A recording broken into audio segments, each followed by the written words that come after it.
Seguimos aqui, então, com o nosso conteúdo. Agora, na nossa próxima palestra, a gente vai falar sobre eletrodos para geradores de cloro, tecnologia e durabilidade. Nós convidamos 2 representantes da Denora. Vamos receber aqui no palco a Stephanie Flaming, Global Product Manager, e Vânia Cassim, Sales Director da Denora Brasil. Sejam bem-vindos ao nosso palco. Muito bom receber vocês aqui. Obrigado. Agora, o palco é de vocês. Muito obrigado. Perfeito. Obrigado a todos, obrigado a todas. Somos Vânia Cassim e Stephanie Fleming, representante da Denora do Brasil, que é o maior fabricante mundialmente de eletrodos para cloradores de piscinas.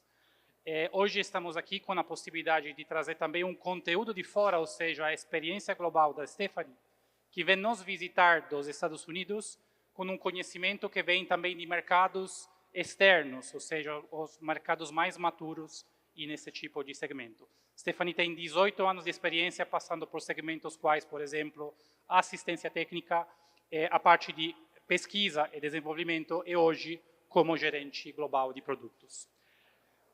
A palestra vai ser em 2 idiomas, mas não se preocupem, o conteúdo vai ser em inglês, mas também em português aqui no material de suporte. E a gente vai tocar prevalentemente alguns temas como por que cloramos as piscinas e quais são as vantagens da cloração de piscinas comparado com sistemas de cloração tradicional. Depois a gente vai entender um pouquinho como funcionam esses equipamentos, qual é a tecnologia que está atrás desse tipo de equipamento, as modalidades de falhas e o que a gente tem que considerar no sentido de qualidade de cloradores de piscinas. Vou entrar muito rapidamente aqui um pouquinho, talvez, no óbvio, mas por que cloramos as piscinas? A gente sabe que a natação, obviamente, traz benefícios, né? Como o esporte traz benefícios para nós voltado ao nosso bem-estar, mas isso cria também uma série de riscos associados às doenças que isso traz, ou seja, essas doenças associadas à água recreativa, que a gente chama.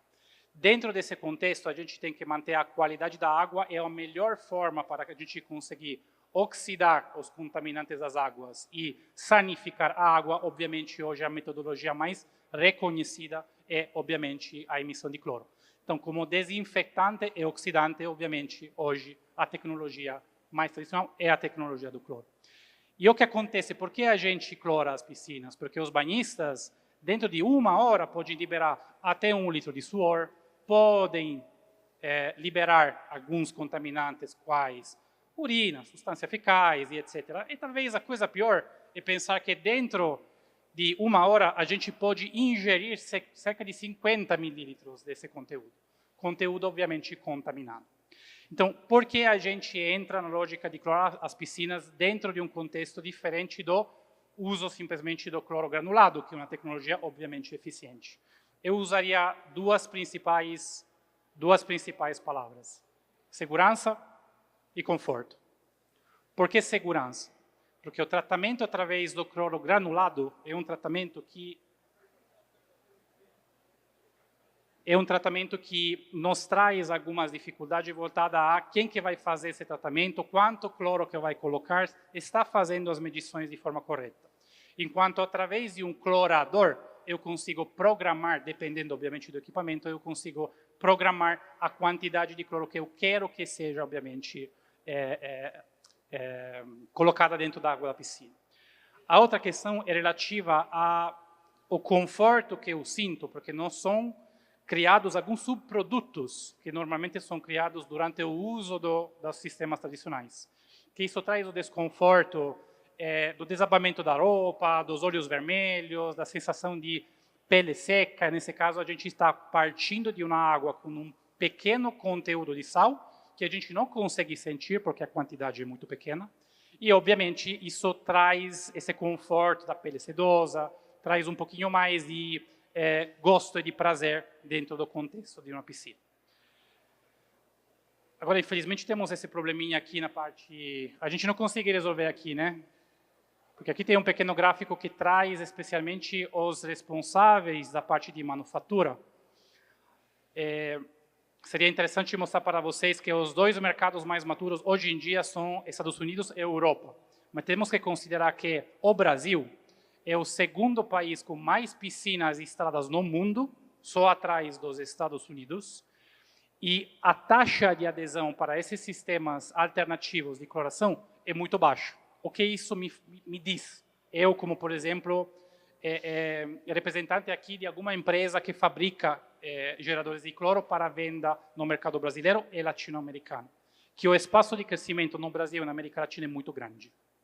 Comparado com o mercado australiano, que foram early adopters, ou seja, empresas que já adotaram esse tipo de cloração faz muito tempo, mas já com uma porcentagem de adesão muito alta. Mesma coisa, Estados Unidos, Europa, falamos de 30% de adesão. Aqui estamos menos que 15% de adesão. Tá? Passo a palavra agora para a Stephanie, que vai contar para vocês um pouquinho como funciona um clorador de piscinas.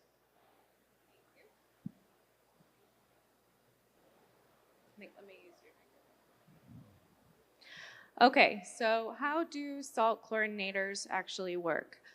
We are essentially adding salt directly to the pool water, around 3 grams per liter salt.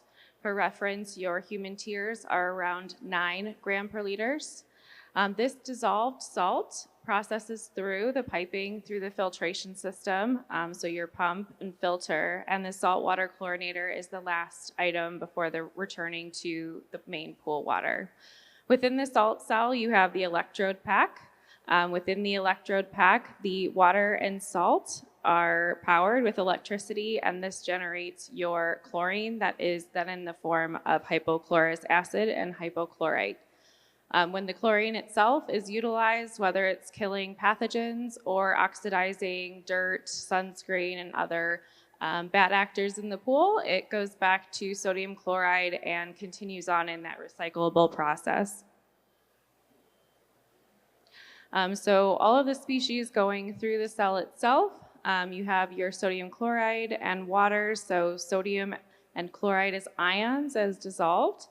You have your output of Cl2, your chlorine in the free chlorine form that then is reacting with the water and all of the products to generate sodium hypochlorite and hypochlorous acid. For these systems, there's also a small amount of oxygen and hydrogen formation. So all these species are going through the cell system and generating and going back to the pool. When we break it down to the anode and cathode reactions, at the anode surface, you have your chloride ions that are forming chlorine with the loss of 2 electrons, and also a small amount of oxygen generated at the surface. You'll also have, obviously, water and sodium ions in solution. Moving to the cathode reaction, this is water electrolysis at the cathode surface. So you have your water reacting to form hydroxyl ions and a small amount of hydrogen. Now, once that chlorine is formed as Cl2, the actual product that is in the pool depends on the pH. So we know that we have neutral pH around 7 to 8 in pools. So we basically are in this range here. On the lower end, you have higher concentration of hypochlorous acid, which is the higher disinfection power. And then as you move to a pH of 8, you have a higher proportion of the concentration of chlorine in the form of hypochlorite. This graph also demonstrates if you were to have acid combinations with the chlorine itself, you can evolve chlorine gas. So in terms of safety, that's why we also are operating in a neutral state. And when we talk about the electrode technology itself, our coating is DN240. So this is the most widely used, globally used product within this self-reversing technology market. The DSA technology itself is comprised of the substrate, titanium, and the DSA coating on top. In this case, the DN240 is actually both the anode and the cathode because it undergoes current reversal. And that current reversal helps to clean off any scale formation that would be at the cathode surface. So when it goes through a reversal, essentially the acid that is formed from the anode reactions cleans off the surface in that process. Here you can see an unmagnified view of what that technology looks like, the pool blades themselves, and then a magnified view of the DN240 technology at 1,000 times magnification under SEM.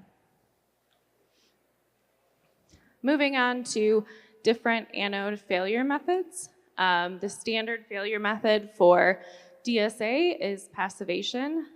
So passivation itself is when the titanium oxide formation begins between the titanium and the coating itself. So this then causes the escalation of voltage, so voltage increase within the system, and for chlorine to stop generating. So that's the normal failure mechanism. There's different parameters that can affect passivation or cause it to happen faster. So if you were to have, for example, the wrong coating type for the application, it could passivate early. If you have increases in current density over the standard conditions, that will also increase the rate to failure. Temperature, there is sensitivity below 15 C, so low cold temperature ranges would have an impact. How frequently you go through current reversal, if you have higher frequency than the standard conditions, that will also accelerate to failure. Looking at the oxygen evolution, for example, so if you have low salinity, you can increase the rate to passivation failure because you increase generation at the anode. Looking at a couple other parameters here that can affect the anode lifetime and our other failure mechanisms. When we look at coating wear, if you were to have mechanical damage, scraping, abrasion to the anodes themselves, you can cause early failure that way. So handling them appropriately is important. Chemicals also can impact the coating, so exposure to hydrogen peroxide is one example that will also cause destabilization of the coating itself.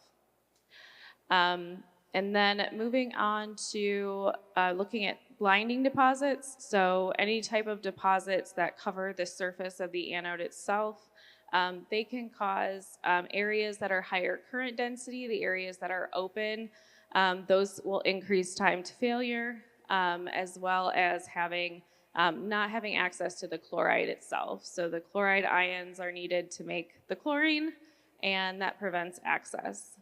In addition to that, you're also increasing the amount of acid that is within the surface of that electrode, and that's also problematic. So those are other parameters that can affect lifetime, but again, passivation failure, where you see that voltage increase at normal conditions and a drop off in chlorine, that would be the normal failure mechanism. So what makes a quality product when you talk about anodes? In looking at DN240, I mentioned some standard conditions. We are referencing 3 gram per liter salt or 3,000 ppm, 3-hour current reversal, 300 amps per square meter for current density, and greater than 15 C operation. So deviations from there will impact the lifetime of the systems. The technology itself has self-cleaning, so this specific coating is designed to go through those reversals. Within De Nora itself, we have over 100 years of experience. Company started in 1923, so we have electrochemical experience in many different areas, including manufacturing, research, and design. This particular coating has been made since 1982, so it's the most validated coating in the pool market for the self-cleaning technologies. Performance, what's common globally is the 10,000 hour product. This is typically for a calendar lifetime, 3 to 5 years of operation. And then when we look at what applications it's used, both residential and commercial. Sizing is really important when it comes to the design of these chlorinator systems. So they need to be able to keep up with the pool itself in terms of the demand that's involved, the sizing. So, we definitely help with some of those activities for design and testing if there's any questions on that side. And from there, Vania will conclude for us. Thank you, Stephanie. Passamos para o entendimento do que é clorador de piscina, passamos para o entendimento de quais são os mecanismos de criação do cloro, os mecanismos de falha e quais são os parâmetros que a gente tem que considerar para entender o que faz de um clorador de qualidade. Okay? O que a gente quer deixar aqui como mensagem é que a gente está à disposição do mercado, porque não somos fabricantes de geradores de cloro. A gente é fornecedor dos princípios do core da tecnologia, que são os anodos, é isso que nos interessa. Então, como a Stephanie estava comentando, estamos aqui no Brasil faz mais de 50 anos, em Sorocaba, ou seja, aqui perto de São Paulo, para fornecer justamente o suporte técnico para essas empresas que querem explorar esse mercado e desenvolver esse mercado. A gente justamente ajuda vocês a desenhar um gerador de cloro, a analisar a performance do gerador de cloro de vocês, e também a gente, obviamente, é certificado pelas normas mais avançadas globalmente, voltada a esse tipo de tecnologia. Então, a gente se coloca também à disposição para apoiar vocês. Com isso, a gente conclui. Obrigado pela atenção de vocês e bom prosseguimento para vocês. Vânia, Stephanie, muito obrigada pela apresentação de vocês.